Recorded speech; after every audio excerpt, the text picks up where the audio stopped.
FM. Herbie's 99.5 FM. Kaieteur Radio.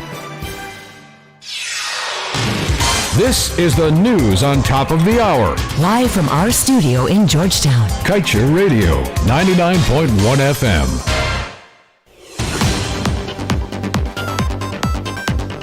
Good morning and welcome to this morning's newscast on Kaieteur Radio. I am Kevin Smith. Let's get to the news in detail. Engine number one, the small hedge fund that successfully got 2 of its 4 nominees elected to ExxonMobil's board of directors this week, has indicated that it will be pressing management of the oil giant to shift its output strategy. Engine number one had its challenge with attaining board seats. This was rooted in its dissatisfaction with ExxonMobil's emissions output. Now, Charlie Penner, the leader of the campaign against ExxonMobil, said that the company will need to cut fossil fuel production. He went on to say that engine number one will give Exxon time to develop a new strategy, but cautioned that one ought to be cognizant that the energy transition is happening faster than expected, thereby undermining Exxon's assumptions about long-term demand for its oil. At the end of the day, engine number one said, ExxonMobil going forward must plan for a world that does not need its barrels. And coming from BBC, oil and gas giant Total SA will be rebranded as Total Energies as it shifts some of its focus towards renewable energy sources. This move comes on the heels of shareholders voting overwhelmingly in favor of the move and approving the firm's environmental goals. Total, the world's 4th largest privately owned oil and gas producer, is aiming to reach carbon neutrality by 2050, in part by investing in more solar and wind power projects. It should be noted that big energy firms are coming under increased pressure to adjust to a lower carbon world. And now let's tell you, a group of unidentified lenders have hired a technical consultant to manage their affairs relating to the financing facility for Guyana's Liza Unity oil vessel, among other responsibilities. The vessel will be located in the ExxonMobil-led Liza Field 2 development in the Stabroek Block. The company, Crondell Energy's consultancy business, said it was awarded a contract to be the lender's technical consultant for the project financing of the Liza Unity. The scope of work also includes project management, process engineering, marine engineering, and a review of the project contracting framework, according to Crondell Energy.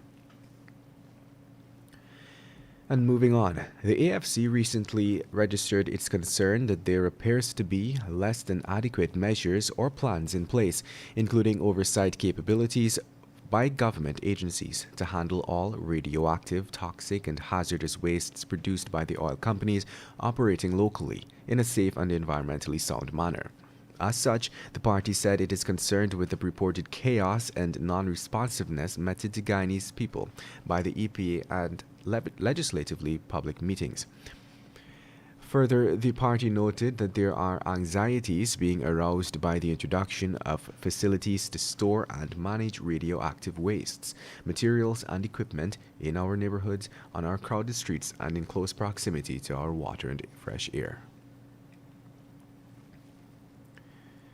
And now let's tell you, despite being a hilly area, several communities in Region 10 were hit by severe flooding yesterday. Some areas were under more than 10 feet of water. In fact, the Kwakwani Neighborhood Democratic Council was yesterday afternoon prepared to evacuate residents whose homes were completely flooded and inaccessible.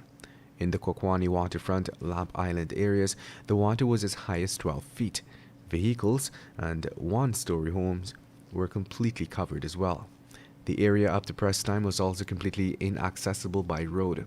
The situation is also deemed to be one of major concern for the health of residents, since waste from pit latrines have escaped into the water, thereby increasing the risk of waterborne diseases. Residents and Region 10 officials have since described this year's flooding as one of the worst experienced in recent years. In other news, Norma Rose, a 41-year-old female security guard attached to GRA in Springlands, is now dead following an accident on the number 77 public road, Upper Quarantine. Reports are that the accident occurred on Independence Day at approximately 21 hours 30 and involved a motor vehicle that was driven by 32-year-old Danny Nanku. Nanku was proceeding at a fast rate when the left side of his car collided with Rose, who was standing on the eastern side of the road. This resulted in her being flung on top of the left side bonnet, then onto the parapet. Nanku fled the scene but was later apprehended. And to wrap things up this morning, let's tell you the Ministry of Health yesterday announced that 4 persons who tested positive for COVID-19 have died. Their deaths now have moved Guyana's COVID-19 death toll to 310. That should be 380, rather. Those who died are a 74-year-old woman from Region 3, Esukubo Islands, West Demerara, a 31-year-old woman and a 39-year-old man, both from Region 4, Demerara, Mahaika, and a 68-year-old man from Region 10, Upper Demerara, Berbice. 17 new COVID-19 cases were recorded, taking the total number of confirmed cases to 16,724. 24 patients are in the COVID-19 ICU, 103 persons are in institutional isolation, 1,841 in home isolation, and 9 persons are quarantined institutionally. To date, 14,376 recoveries have been made. And with that, we've come to the end of this morning's newscast. I'm Kevin Smith. Thank you for listening. Want value for your advertising dollar? Then place your ads on Kaieteur Radio's newscasts. Streamed live on 6 different mediums, reaching hundreds of thousands. Advertise today and watch your dollar grow. Call us on 225-8465 or 226-8210 today.